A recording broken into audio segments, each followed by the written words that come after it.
Salam yoldaşlar, hər vaxtınız xeyir olsun. Sizlərlə deməli, martın 16-sı 2025-ci il tarixində keçirilən ümumi sınaq imtahanının informatika fənninin üzrə bu sualların izahına baxacağıq. Mən cavab qoyub sizə bu sualları izah edəcəyim. Yəni, vaxt vermədən suallarımıza keçirilək. Birinci sualımız ilk bölmə ilə bağlıdır, biraz qarışıqdır. Yəni, burada say sisteminə dair sual deyə bilərik. Kodlaşdırma ilə sual var. Bizdən sualda doğru mülahizələrin sayını istəyir. Yəni, sualları bir nəzər yetirək.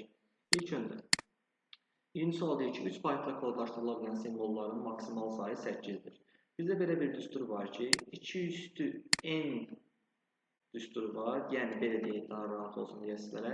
N bitlə kodlaşdırıla bilən maksimal element sayı 2 üstü n-dir. Yəni, n bitlə nə qədər simvol kodlaşdırıla deyə bilirsə, maksimal. Onu 2-nin qüvvətinə atırıq. Burada da bizdə 3 baytla deyir.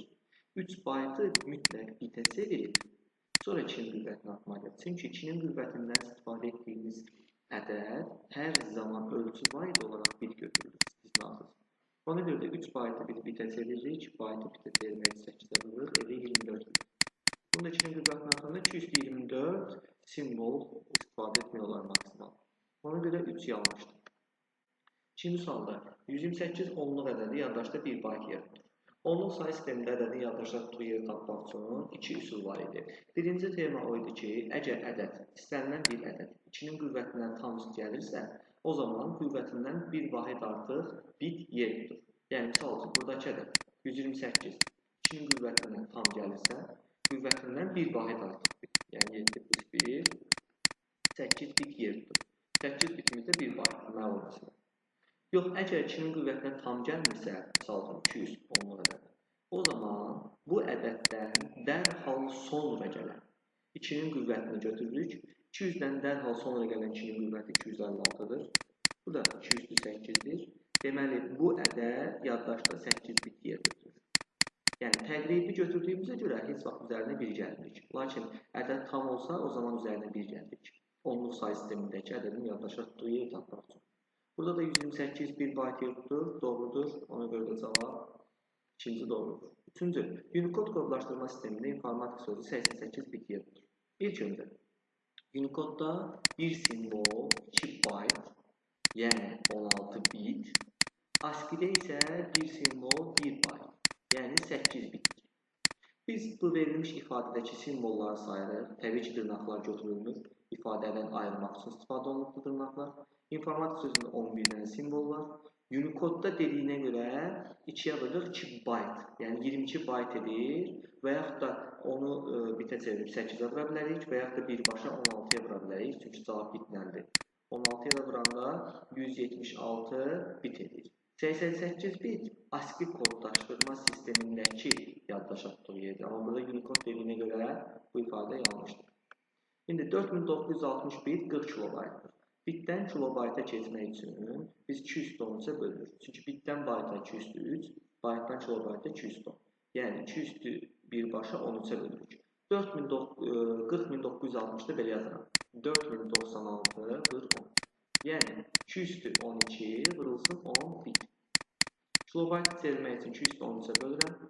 Qalır burada məxrəcdə 2. Onu da 2-yə böləndə edir 5 kilobayt. Ona görə bu ifadə də yanlışdır. Daha sonra 128 simvollu əlifbada 7 simvoldan ibarət informasiyanın həcmi 49 bitdir. Bu doğrudur. Niyə? 128 simvollu əlifbada bir simbol 7 bitdir. Çünki 128 207-dir. Deməli, bir simvolun həcmi tapmış oldu. Siz bu simvollu əlifba ilə onluq say sistemindəki yaddaşa tutduğu yeri qarışdırmayın. Bu say sistemidir, bu ədəddir. Bu isə kod sistemidir. Bunlar fərqlidir. Ona görə burada bir əlifbada bir simvolun, bir kodun yaddaşa tutduğu yeri tapmaq üçün həmin ədədi 2-nin qüvvətini yüksəldirik. Yəni 128 207 ilə qüvvətdəki ədəd qədər bit yer tutur. Bir simbol 7 bitdirsə, 7 simvolda 7 vur 7, 49 bit eləmiş olur. Ona görə 5-ci nüansda doğrudur. 6. İnsan ətraf aləmindən informasiyanı əsasən ən çox duyğu üzvü orqanı vasitəsilə alır. Bu yanlışdır təbii ki. İnsan ən çox əsasən göz vasitəsilə alır. Yəni, səssiz bir ortamda belə biz göz vasitəsilə yeni bir informasiya qəbul edə bilirik. Ona görə bu da yanlışdır. Doğru cavablar 2, 5. Ümumi doğru mülahizələrin sayı 2 ədəd oldu. Növbəti suala keçsək. İkinci sualda aşağıdakı üsullardan hansı ilə qovluq fayl obyektinin eyni diskdə yer dəyişmə üsullarından biri deyil? Eyni diskdə yer dəyişmə üsulları, yəni faylı qovluğu bir yerdən götürüb başqa yerə aparmaqdan söhbət gedir. O şərtlər ki, birinci yerdə qalmasın. Təbii ki, bu yer dəyişmə əməliyyatıdır, kəsmək və yaxud da cut əməliyyatından söhbət gedir. Cut əməliyyatının qısa yolu Ctrl X-dir, cut əməliyyatının qısa yolu. Sonra adi mouse-la sürüşdürmək vasitəsilə yerinə yetirə bilərik və yaxud da Shift düyməsini saxlayıb sürüşdürmək vasitəsilə yerinə yetirə bilərik. Baxın, sadə nüans. Shift-i bas saxlayıb sürüşdürəndə, bir dəqiqə, Shift-i bas saxlayıb sürüşdürəndə, baxın, yerini dəyişə bilirəm və yaxud da Shift-lə birlikdə Shift-i basmadan yerini dəyişə bilirəm. Move to əmrini icra edib və yaxud da Ctrl X, Ctrl V edə bilərəm. Piktogramı Ctrl X edəndə, yəni cut edəndə və hidden əmrini gizlətmə prosesini icra edəndə piktogram solğun görsənir. Əlavə məlumat kimi bu nüansda yadda saxlayın. Və yaxud da Ctrl X, Ctrl V və yaxud da kontekst menüsündən cut, daha sonra paste əmrlərini icra edə bilərəm. İndi burada baxaq, Ctrl X, Ctrl V var. Mouse'un sol düyməsi basılı vəziyyətdə obyekti sürüşdürmək var. Mübadilə operinə yerini dəyişib, sonra paste əmrini icra etmək var. Yəni cut əmrini icra etmək belə deyək. Shift düyməsini basılı saxlayıb sürüşdürmək var. Lakin Ctrl düyməsini basılı vəziyyətdə sürüşdürəndə faylın yeri dəyişmir. Faylın kopisi gedir. Yəni nüsxəsi gedir. Baxın, Ctrl basılı saxlayıb sürüşdürürəm. İndi baxın da. Buraya yazır copy to desktop. Yəni bu faylın kopyasını yarat. Ondan söhbət gedir. Baxın indi Ctrl basılı saxlayıb buraxıram. Baxın, fayl burada qaldı, həmin o kopyası yaranır. Kopyası yaranır. Onca Ctrl düyməsi faylın kopyasını yaratır. Yəni doğru cavab B variantı olacaq. Sonra növbəti suala keçsək.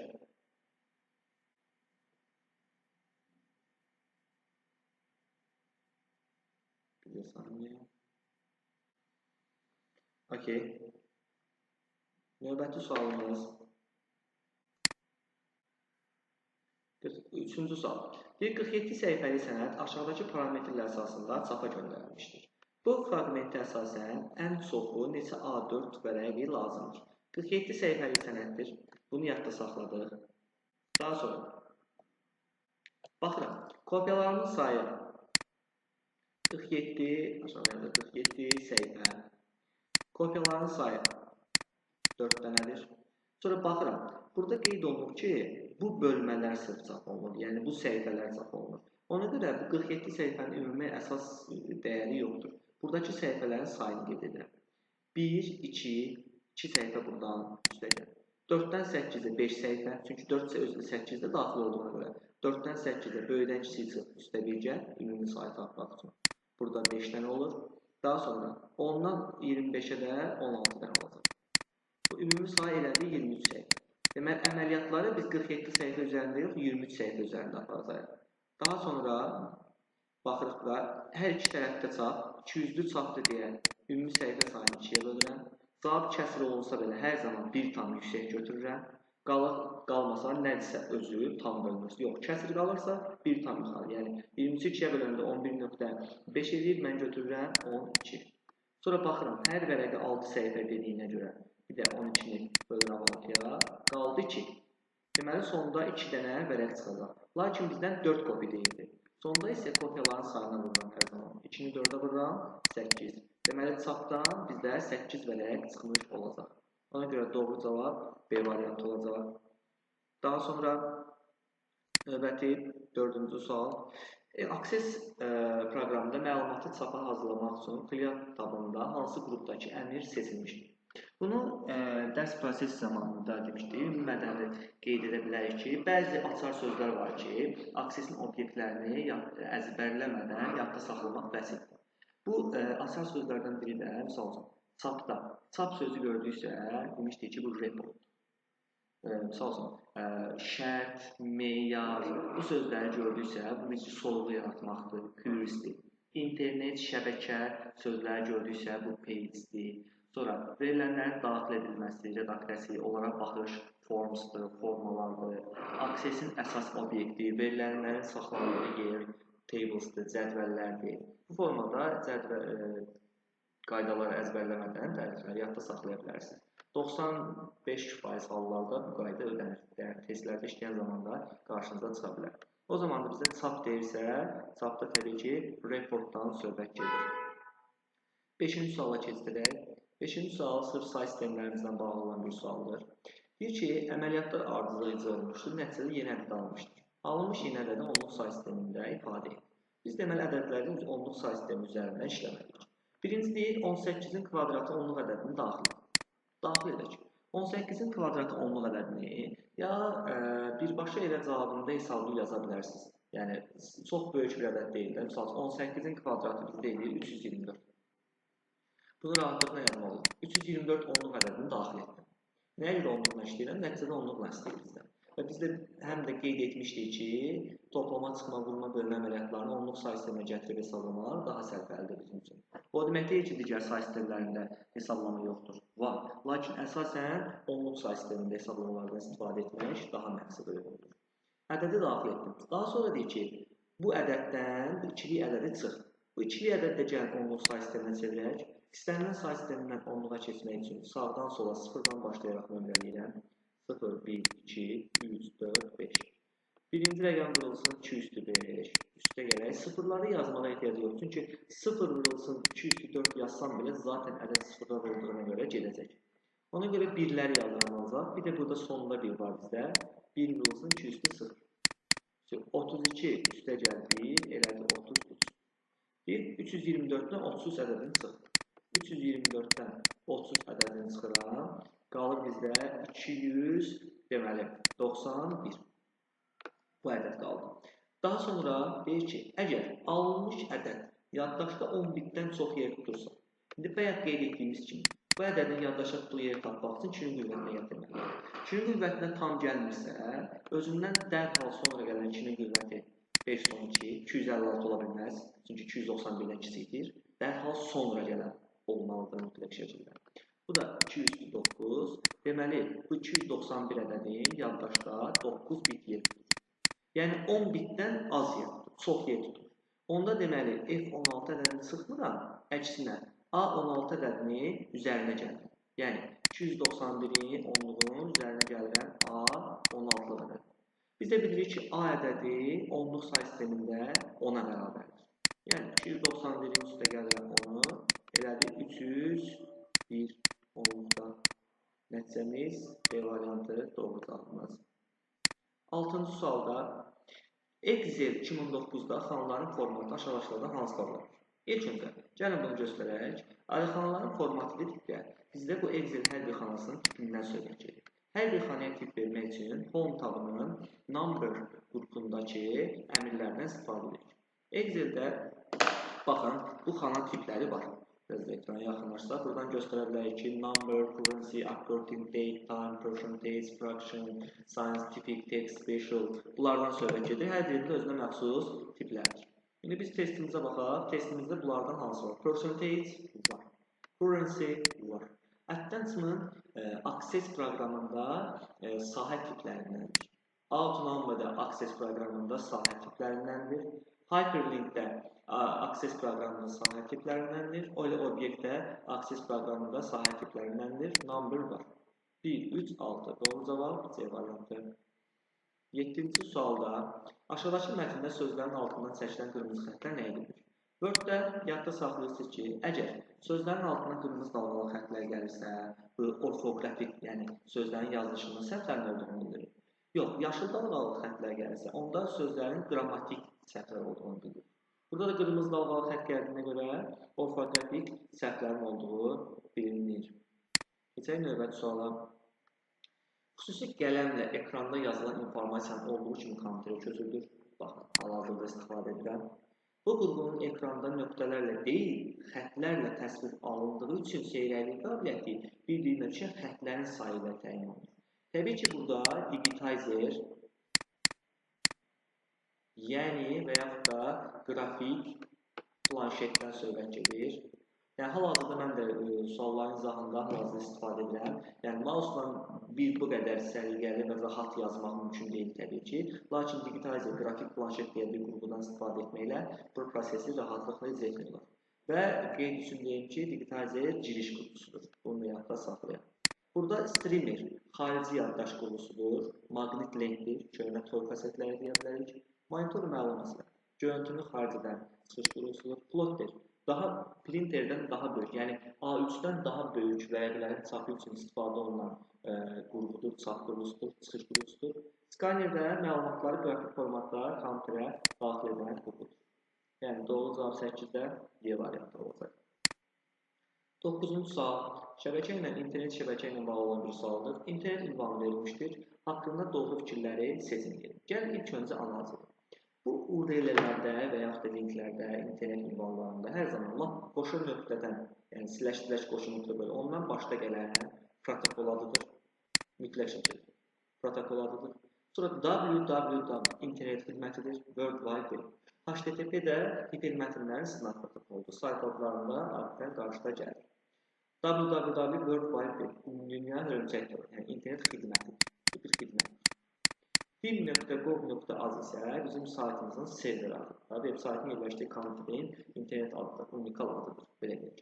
Burada az yüksək səviyyəli domen, aşağı səviyyəli domen. Bunu yadda saxlayın. Və Gov-da bu saytın Gov sözündəndir, dövlət təşkilatına aid olduğunu bilir. İndi baxırıq, təhsil müəssisəsidir. Bunu deyə bilmərik təhsil müəssisəsi olduğunu. Çünki burada təhsil müəssisəsi olması üçün edu domenindən istifadə olunur. Education təhsil. Sadəcə hökumətə məxsus bir linkdir, belə deyək, bir saytdır. Ona görə bir yanlışdır.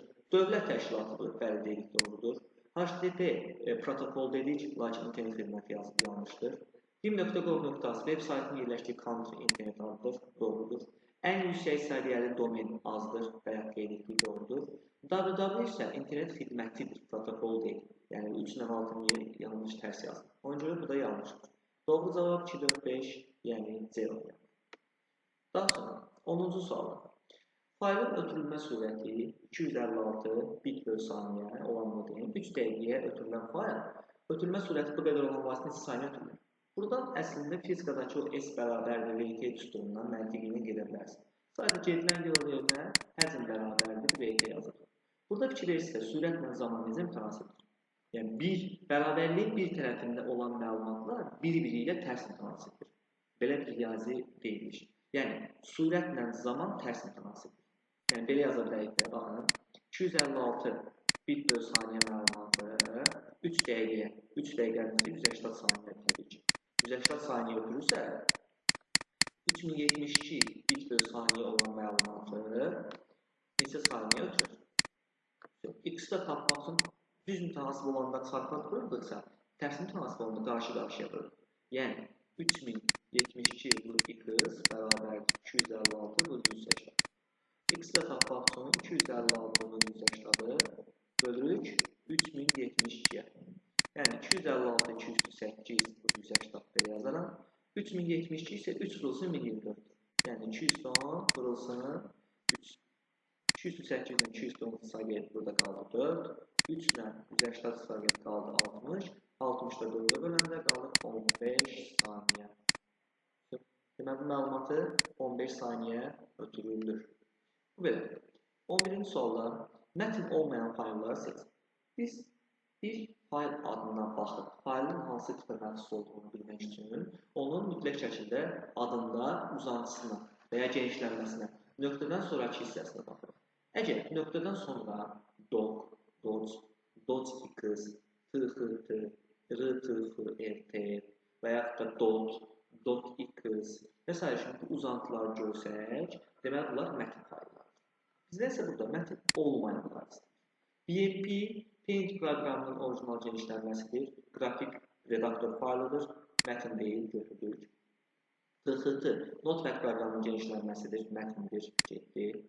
Burada çaşdırmaq üçün qabaqlarında digər proqramlarında uzantılar yazır, onlara diqqət yetirin. Əsas nöqtədən sonra onlar boş şeydir. Sonra 3-ə baxırıq. Doc mətn tiplidir, getdi. RT WordPad proqramının uzantısıdır, Doc Word uzantısıdır, Mətindir, getdi. F icra fayllarının uzantısıdır, mətin deyil. Lib, library, kitabxana fayllarının uzantısıdır, mətin deyil. Doğru cavab 1, 5, 6. Yəni B variantı. 12-ci suala keçsək. 12-ci sualda Word proqramı ilə bağlı sualdır. Tablar və əmrlər verilmişdir. Hansı tab, hansı əmrə məxsus olduğunu baxaq. Go to keçid əmridir. Klaviatur arası yolu Ctrl+C-dir. Bu təbii ki Home tabında editing qrupunda yerləşir. Baxın, burada file'nin və yaxud da replace'in içərisində baxanda go to əmri var. Sənə daxili keçidləri təmin etmək üçün. Bu deməli Home tabındadır, bura aiddir. Sonra columns, mətni sütunlara, daha doğrusu vərəqi sütunlara bölmək, hal-hazırdakı testdə necə bölünübdür ki istəyək. Bu layout tabında page setup qrupunda yerləşir, columns əmri.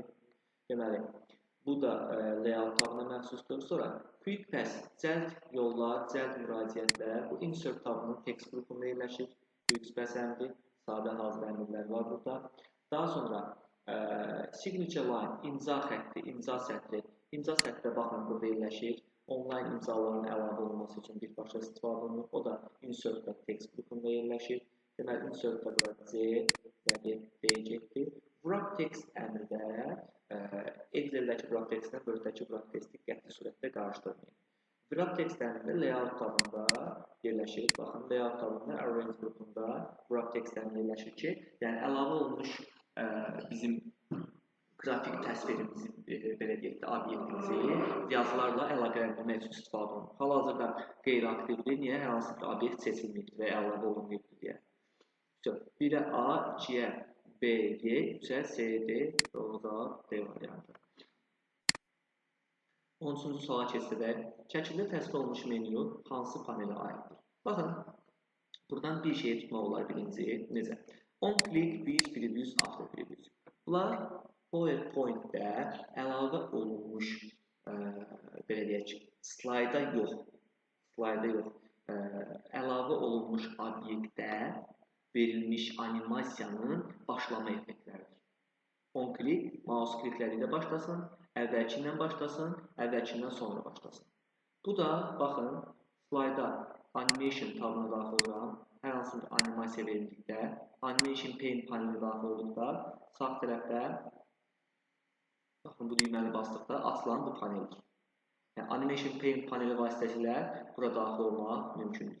Ona görə bu doğru cavab burada B variantı olacaq. Daha sonra növbəti suala keçsək. 14-cü sualda bir şəbəkə paketləri qəbul edib ən səmərəli şəkildə ötürən qrupu, təbii ki, paketləri qəbul edib ötürülməsini təmin edən qrupu routerdir. Routeri başqa təriflərdə belə deyə bilərik ki, şəbəkələrin müxtəlif topologiyalı və müxtəlif protokollu şəbəkələri birləşdirmək üçün istifadə olunan qrupudur. Belə, burada verilən bütün qruplar şəbəkə qruplardır, şəbəkə avadanlıqlardır, belə deyək. Körpünü deyə bilərik ki, burada əlavə routerin tərifləri hardasa oxşardır. Router müxtəlif topologiyalı, müxtəlif protokollu şəbəkələri birləşdirirsə, körpü müxtəlif topologiyalı, eyni protokollu şəbəkələrin birləşdirilməsini təmin edən qrupudur. Ona görə 14-cü sualda doğru cavab B variantı olacaq. Keçək növbəti 15-ci suala. 15-ci sual ilkin bölməklə bağlı olan bir sual. İlk cümlədəki animasiya, informasiya mənbəyini və qəbul edicini tapın. Cümləni oxuyaq. Zabit özünə villa almaq üçün saytdan ev baxır. Burada işi icra edən şəxs kimdir? Qəbul edən, informasiyanı qəbul edən təbii ki, Caviddir. Çünki Cavid nəsə əldə etmək üçün informasiya axtarır, məlumat axtarır. Deməli, informasiyanı qəbul edən Caviddir. Lakin hardan axtarır? Mənbə haradır Cavid üçün villa almaq üçün olan yer? Sayt. Sadəcə axtardığı məlumat ev, o mənbə deyil. Amma sayt mənbədir ki, oradan nəsə axtarır. Ona görə qəbul edici olacaq Cavid, mənbə isə olacaq sayt. Ona görə mənbə, sayt, qəbul edici Cavid, doğru variant, C variantı. Daha sonra 16-cı sualda bir A4 vərəqində eyni zamanda neçə slayd çap etmək olur? Təbii ki, bu PowerPoint-də də fərqlidir, Word-də fərqlidir. Word-də və hal-hazırda Word-dəyik, əgər çapa girsək, burada görərsiniz ki, bir slaydda 1, 2, 4, 6, 8 və 16 vərəq çap etmək mümkündür. Lakin PowerPoint-də bu rəqəmlər biraz fərqlidir. PowerPoint-də 1, 2, 3, baxın 6, 4, 6, 9. Bu ardıcılıqla gedir. Yəni bir vərəqdə 1 slayd, 2 slayd, 3, 4, 6, 9, maksimal 9 slayd çap etmək mümkündür. Və burada indi sualımıza keçirsək, bir vərəqdə baxaq. 16-cı sualda bir A4 vərəqində eyni zamanda deməli, bayaq qeyd etdiyimiz kimi 1, 2, 4, 6, 9. Yəni doğru cavab B variantı olacaq. Belə. 17-ci suala keçirdək. 17-ci sualda sənədə text box əlavə etmək üçün verilmiş əmrlərdən hansı seçilməlidir? Text box deyəndə, yəni mətn qutusundan söhbət gedir. Yəni şəkil kimi, bir fiqur kimi əlavə edirik və şəkil kimi sənədimizdə hansı mövqeyə istədiyi yerini dəyişə bilirik və eyni zamanda daxilinə mətn yazıb məlumat daxil edə bilirik. Text box əlavə etmək üçün insert tabında əslində 2 yerə müraciət etmək olar. Birinci, text qrupunda zaten birbaşa text box əmri var. Bura müraciət etmək olar. Və yaxud da illustrations qrupunda shapes bölməsinin daxilində açılanda baxın text box'un hissəsi var. Bura basmaqla onu aktiv edib, bura bir dənə misal text box çəkib, şəkil kimi istədiyi aparaq və yaxud da daxilində məlumatlar yazmaq mümkündür. Bu belə. Daha sonra 18. PDF formatlı faylları oxumaq üçün hansı proqramdan istifadə edilir? PDF formatlı fayllar demək olar ki, hamımız istifadə edirik. Orada təsvirlər hər şey qrafik formatda qəbul olunur. Buna görə də bəzən çarpıdıb qrafik fayl proqramlarını götürməyə çalışırlar. Amma o doğru deyil təbii ki.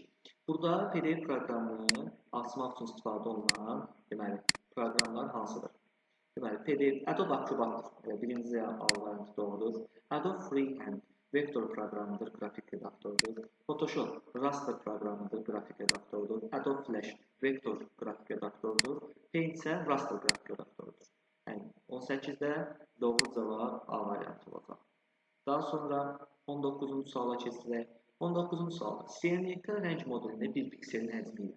İlk öncə, CMYK rəng modelində 232 sayda rəng çalarıq. Bunu yadda saxlayaq. RGB rəng modelində isə 224 sayda rəng çalarıq. 224 sayda rəng çalarıq. İndi, deyə bilərsiniz ki, bu 232, 224 əzbərləyək. Əzbərləyə də bilərsiniz, amma yadda saxlamaq da məntiqi çox rahatdır. Niyə? Ümumiyyətlə, hər bir orijinal rəngin 256 tonu çalarıq. Burada da 4 dənə orijinal rəng vardır. Bunların qarşılığından ibarət nə deməkdir? 256, bu 256, bu 256, bu 256. Yəni 4 dənə 208 edir 232. Ona görə deyirik ki, CMYK-da bir rəng 232, daha doğrusu CMYK-da 232 rəng çalarıq. Buradan da çıxar ki, bir rəng və yaxud da bir piksel 2-nin qüvvətindəki ədəd qədər bit yer tutur. Yəni 32 bit yer tutur. 32 bitimizdə neçə baytı 8-ə böləndə 4 bayt. Eyni temada RGB-dədir də 256, bu 256, bu 256. 208, yəni 224 edir. Buradan da yenə eyni qayda çıxır ki, bir piksel 24 bit. Yəni 24 bitimizdə 3 bayt yer tutur. İndi bunlar arasındakı həcmlərin cəmini istəyirsə, bir piksellərin həcmlərin cəmini 4 ilə 3-ü toplayaraq nəticə eləyəcək 7 bayt. Və sonra 19-da doğru cavab A variantı olacaq. Növbəti 20-ci suala baxsaq, 20-ci sual Access proqramı ilə bağlı bir sualdır. Bir cədvəldə necə yazılır? Access-də yadda saxlayır ki, yazı dedikdə, yazı və yaxud da kortej dedikdə sətirdən söhbət gedir, sətir sayından söhbət gedir. Və yaxud sahə, domen dedikdə isə sütun sayından söhbət gedir. Və bizdən yazı deyilsə, yadda saxlayın ki, sütun başlığı yazı sayılmır. Yəni, sütun başlığı sətir sayılmır. Onları Access-də, diqqətli olun, digər proqramlardan söhbət gedir. Access-də sətir kimi saymayacaq. Yəni, sütun başlığı başqa cür adlanır. Sütun başlığı Access-də attribut adlanır. Attribut adlanır. Ona görə bunu biz sətir kimi saymayacaq. Onun adlı, yerdə qalan sətirlər sürüsünə sətir var. 1, 2, 3, 4, 5. Deməli, verilmiş cədvəldə bizim 5 sətrimiz var. Doğru cavab D variantı olacaq. 21-ci sual. Aşağıdakı proqramlardan hansıları sistem proqramı deyil? Gəlin proqramları bir-bir analiz edək. Linux əməliyyat sistemləridir. Əməliyyat sistemləridir. Sistem proqramlarına aiddir. Word mətn proqramıdır. Mətin proqramıdır. Mətin proqramları tətbiqi proqramlara daxildir. Deməli, sistem proqramlarına aid deyil, götürdük. Opera brauzerdir. İnternetə çıxışı təmin etmək üçün istifadə olunan proqramdır, tətbiqidir. Deməli, sistem proqramı deyil. Defragment and Optimize utilitdir. Xidməti proqramlara daxildir, sistemdir. Ona görə bunu götürmürük. Disk Defragment and Optimize diskdəki səpələnmiş faylları yığıb, diskin işini optimallaşdırmaq üçün istifadə olunan bir utilitdir. Windows administrativ tools qovluğunun tərkibində yerləşən proqramlardan biridir. Sonra Photoshop qrafik redaktordur, tətbiqi proqramlara daxildir, sistem deyil, götürürük. Arxivator faylların sıxılmasını təmin etmək üçün, həcmin azaldılmasını təmin etmək üçün istifadə olunan proqramlardır. Bunlar xidməti proqramlara daxildir, utilitlərdir, yəni bunlar da sistemdir deyə götürülür. Ümumilikdə proqramlar üç sırada: sistem, tətbiqi və instrumental, yəni proqramlaşdırma deyilir. Sistem proqramlar da özü iki yerə bölünürdü: bazı əməliyyat sistemləri və xidmət əməliyyat sistemləri. Bazaya aid idi əməliyyat sistemləri, şəbəkə əməliyyat sistemləri, əməliyyat örtükləri, xidməti aid idi test diaqnostika proqramları, driverlər, antiviruslar, utilitlərin içərisində arxivatorluqlar daxildir. Burada oldu cavab 2, 3, 5. Keçək növbəti 22-ci suala. 22-ci sual əməliyyat sistemlərinə bağlı bir sualdır. Deyir ki, qovluqda 1.2 kilobayt ölçülü 2 fayl, 3.2 kilobayt, 1.2 kilobayt ölçülü 2 faylımız var. Sonra 3.4 kilobayt ölçülü 4 faylımız var və 6.6 kilobayt ölçülü 2 faylımız var. Deyir ki, bu faylların diskdə yadda saxlamaq üçün ayrılan yerə. İlk öncə bu faylları diskdə yadda saxlayır. Faylları yadda saxlayan zaman qeyd edək ki, bir fayl bir klastrə yerləşir. Yəni, daha doğrusu, tam dəqiqləşək, bir klastrə yalnız və yalnız bir fayl yerləşir. Orada əgər boş yer qalırsa, orada heç nə yaza bilmirik. Yəni, indi bizim burada 1.2 kilobayt 2 faylımız var deyə, onu 2-yə vurub yadda saxlamırsınız. Birinci tapırsınız ki, bir dənə 1.2 kilobaytlıq fayl yaddaşın nə qədər yer tutur? Sonra onu 2-yə vuracaqsınız. Bunun yaddaşa tutduğu yerə tapmaq üçün da klasterin həcmi məlum olmalıdır. Burada da bizə klasterin həcmi verilir. Yəni, bir klaster 4 kilobayt. Yəni, bu faylı biz 4 kilobaytın içərisində yerləşdirməliyik. Əgər fayl klasterin içərisində tam yerləşirsə, elə fayl klasterin həcmi qədər yer tutur. Yəni, bizim bu birinci faylımız elə yaddaşda klasterin həcmi qədər 4 kilobayt. Bundan da 2 dənə deyə 2-yə vurdum, elədi 8 kilobayt. Daha sonra ikinci fayla baxın. İkinci faylda 3.4 kilobaytdır, 4-ün içində tam yerləşir. O zaman yenə klasterin həcmi qədər yer tutur, 4 kilobayt.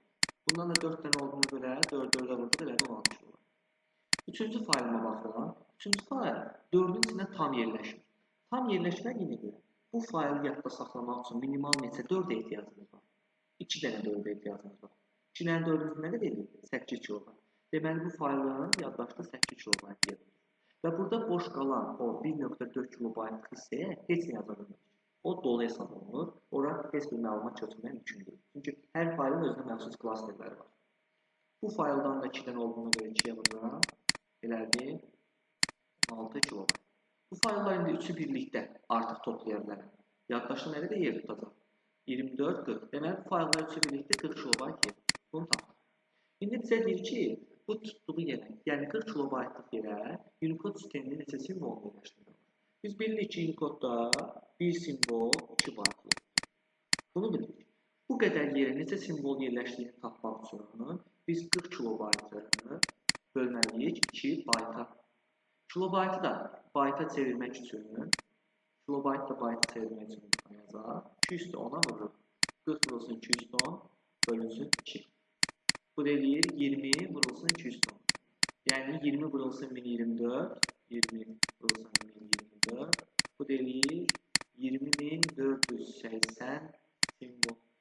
Deməli, bu qədər simvol 40 kilobaytlıq yerə yerləşdirmək mümkün. Daha sonra 23-cü sualda tərkiblərdən hansıların doğru olduğunu bizdən soruşur. BIOS, Basic Input-Output sistemi, giriş-çıxış baza sistemi, ROM, daimi yaddaş qurulusunun daxilində yerləşir. BIOS-un əsas işi nədir? Qurğuların diaqnostika olunmasını yoxlamaq, yəni post proqramlarını yadda saxlamaq və əməliyyat sisteminin ilkin yüklənməsini təmin etməkdir. Ona görə bir doğru. Əməli yaddaş, başqa adlarla RAM,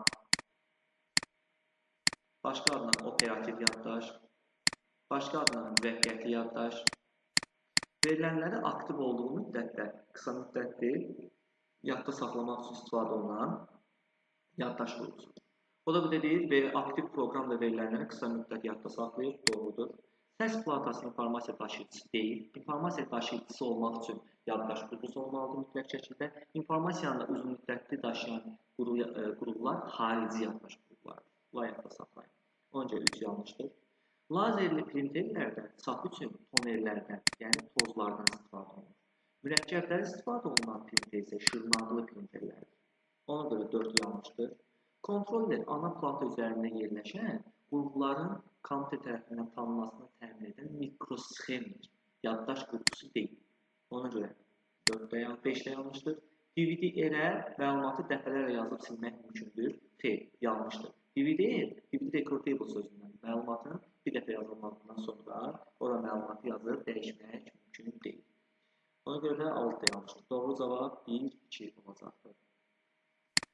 Daha sonra 24-cü sualda Excel ilə bağlı bir sualdır. Deyir ki, A5 xanasının qiyməti hesablanır. Baxın, A5 xanasını yazın. Sum C2 qoşun nöqtə C4. Yəni, C2 xanasından, A2 xanasından C4 xanasına qədər olan, yəni bu diapazonda yerləşən ədədlərin zəmini tapsın. Buradakı yalnız ədədləri toplayırlar. Mətinləri, dırnaq içərisində yazılan məlumatlar nəzərə alınır.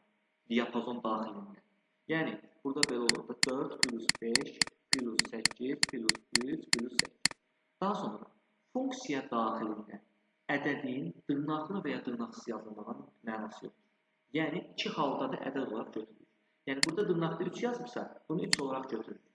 O zaman götürülür ki, funksiya yox, xana daxilində yazılır. Yəni, xana daxilində hərf varsa mətindir, dırnaq varsa mətindir istisnasız. Amma funksiya daxilində dırnaq içərisində ədəd yazıbsa, onu ədəd götürür. Bir də funksiya daxilində true 1, false 0 ifadə edir. Dırnaqsız yazılırsa. Funksiya daxilində true dırnaqsız yazıldığına görə true-nu 1 götürür. Yəni bunun üstünə 1 gəlir. Və sonra artıq toplayırıq 9, 17. Burada C1 xanasında unutduq. C1 xanasında əlavə üstə gəlməliyik. C1 xanasında da burada 1 yazılır. Bunları toplayaq, deməli, plus 3 ilə yazaq. Plus 1, plus 3 bərabərdir. Toplayaq artıq bunlar 9, 17, 20, 28, 29, 32. Bunları nəzərə aldıqdan sonra doğru cavabı 32, yəni plus 1 ilə yazılır, true 1, cavab 33. Yəni buradan bura qədər olan diapazondakı qiymətlərin C1-in qiyməti 1, sonra 3, true-nu da 1 olaraq götürdüyümüzə görə burada 1 yazılır. Və sonra doğru cavabımız gəlir 33 çıxır. 17, 20, bəli. Keçdik 25-ci və sonuncu suala. 25-ci sual alqoritm bölməsi ilə bağlı olan bir sualdır. Bu sualda bölmədə aşağıda məsələlər verilmişdir və bunların hansı növ alqoritmə aid olduğunu bizdən soruşur. Belə suallarda standart belə bir qaydamız var ki, 3 ədədə qədər, 3 ədəd daxil, ədədlərin cəmi və fasili xətt alqoritmi. 3 ədədə qədər, 3 ədəd daxil. Ədədlərin müqayisəsi, böyüyünün, kiçiyinin tapılması budaqlarla alqoritmidir. 3 ədəddən çox ədədlər üzərində aparılan istənilən əməliyyat dövr alqoritmidir. Bu ifadələri yadda saxladıq. İndi baxırıq birinci. Görürük ki, ədədləri vurur və cəmləyir. Bu cəmləmə eyni sayda olduğuna görə ümumi say naməlumdur, 3-dən çoxdur. Belə hallarda bunu dövr alqoritmi kimi götürülür. Yəni 3-ə gedir A. Baxın, 2 ədəd üzərində əməliyyat aparır, böyük və kiçiyinin tapılması. Artıq biz bayaq dedik ki, 3 ədədə qədər ədədlərin müqayisəsi budaqlarla alqoritmi. Ona görə 2-yə gedir B.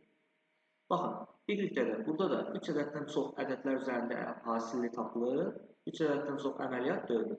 Bura gedir C. B variantında yazılmış funksiyada hər hansı bir misal verəndə hansı növ alqoritm aid olduğunu soruşursa. Baxın, sadəcə funksiya verilsə, aralıq yoxdursa, bu bir. Yəni, x-in falan aralığı daxil deyilsə bilmirsin. Və baxın, məsələdir burada, kökaltı var və kəsir. Kəsirdə nə olmaz? Məxrəc 0 olmaz. Düzdürmü? Amma burada x-in yerinə mən 0 yaza bilərəm də. Deməli, mütləq şəkildə x-in 0-dan fərqli olmalıdır. Və kökaltında mənfi ola bilmədiyinə görə Həm də olmalıdır ki, x-in böyük olmalıdır. Şərt yaranırsa, şərtdə budaqlanmaya məxsusdur. Ona görə bu budaqlanan alqoritm aid edilir. Yəni belədir də, xəttdə alqoritm şərt yox, təkrar yox. Budaqlananda şərt var, təkrar yox. Dövrdə isə şərt də olur, təkrar da olur. Yəni şərt olmasa belə yenə təkrar olur. Təkrar olma mütləq olur. Y variantında qaldı xəttdə alqoritmə. Y variantında deyə bilərsiniz ki, kökaltı ifadəsi var axı, kökaltında mənfi olmaz. Doğrudur. Lakin cüt dərəcədən kökdə mənfi olmaz. Burada heç nə yazılmışsa, deməli, ikinci dərəcədən. Amma tək dərəcədən kök mənfi çıxa bilər. Çünki mənfi 3-ün kubu mənfi 27-dirsə, kök altında mənfi 27-dən də mənfi 3 çıxır. Ona görə burada cüt dərəcələrdən yox, tək dərəcələrdən kök altında mənfi də ola bildiyinə görə heç bir şərt yaranmır, heç bir şərt olmadığına görə də bu xəttə alqoritmə aid edilir. Burada da cavab oldu Y. 1-ə Y, 2-yə B, D, 3-ə A, C. Belə yoldaşlar, ümumi sınav 2 imtahanının 2-ci tursu olan informatika mövzularını, izahlarına baxdıq. Mən Cavab Qoreyev, master müəllimi sizinlə idim. Ümidvaram bu ikinci turda nəticələriniz daha mükəmməl və daha yüksək olar. Hamıya